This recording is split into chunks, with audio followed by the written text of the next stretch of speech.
going to be performing wound irrigation and a dressing change. So first I would check my patient's chart and make sure there's a wound care plan in place.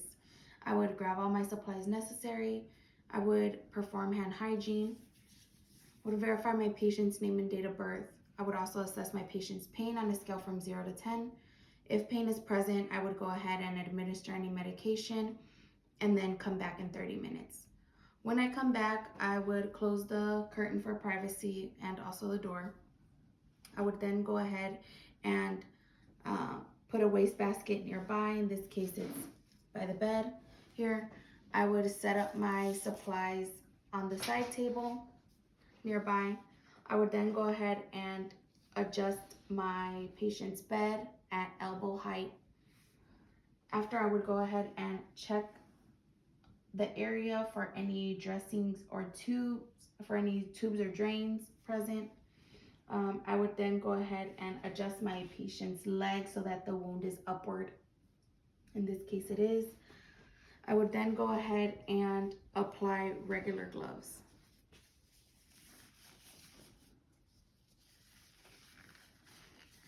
After I apply my regular gloves, I'm going to go ahead and continue by removing the wound dressing using the push-pull method.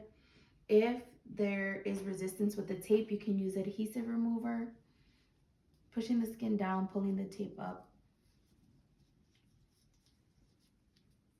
If there's resistance where the wound dressing is sticking to the skin, you can use saline solution.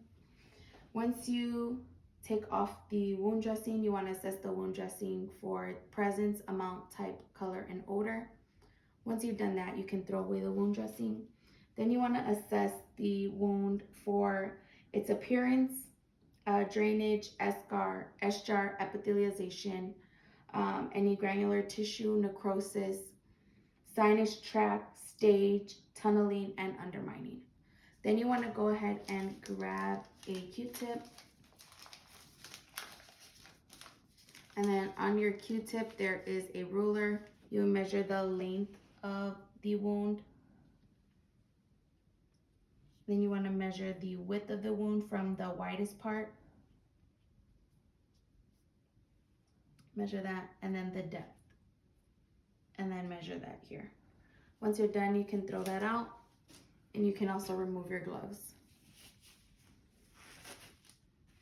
and throw those out. Then you want to go ahead and perform hand hygiene. And you want to go ahead and place the chuck under the patient's wound.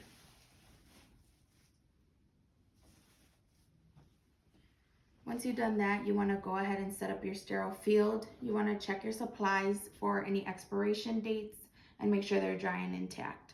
You want to go ahead and set up your tape. I have mine set up here. And then you want to go ahead and proceed with setting up the sterile field.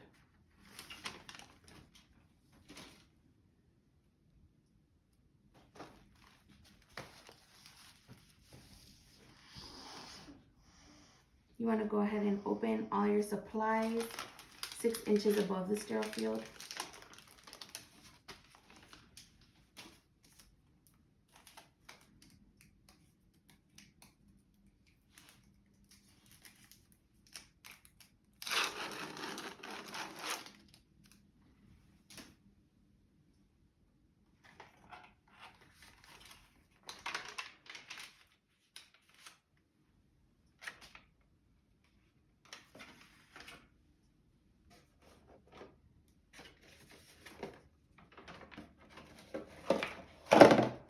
And place the basin near the wound.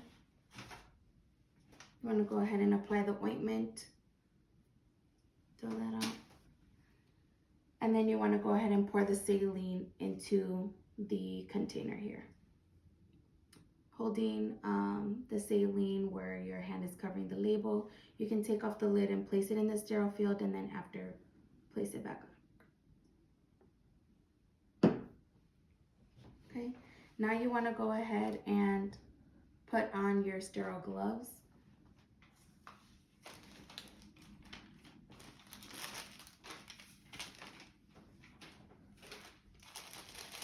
With the cuff end facing you.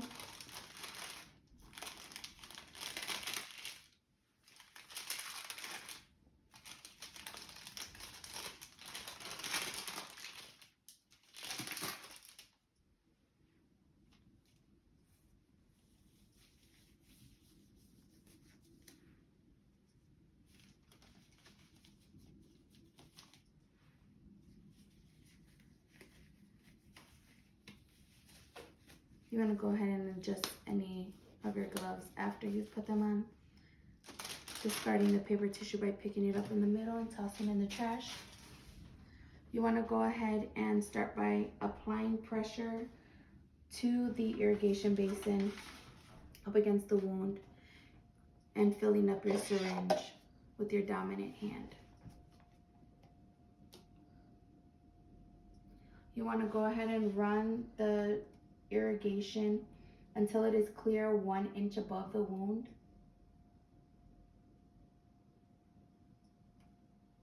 And then discontinue. You then want to go ahead and discard your bin. You want to go ahead and pat dry the wound with the gauze, placing the gauze from your sterile hand to your non-sterile hand and patting dry. At this time, you also want to go ahead and dry any tubes or drains that are in place and take care of those as well. Discard of that, you're going to go ahead and place a gauze in the saline solution in the meanwhile. You want to go ahead and grab a Q-tip and apply any ointment.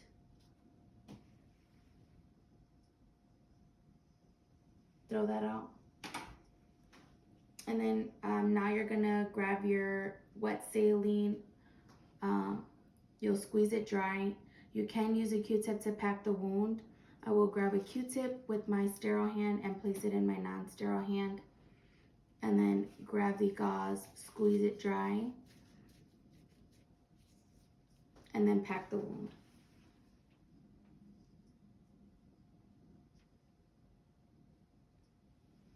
And then throw that out. Then you want to go ahead and place any, you want to place 4x4s over the wound. And then you want to go ahead and apply your ABD pad with the blue line up.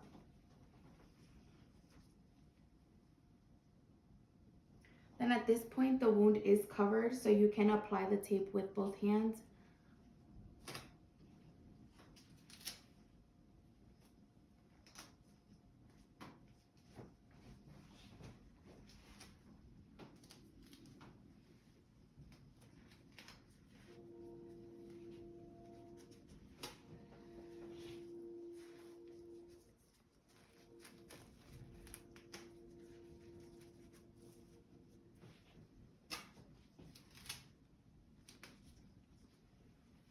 And then now you can remove your gloves. Using your non-dominant hand to remove your dominant hand first. And then throwing those out. Then you can go ahead and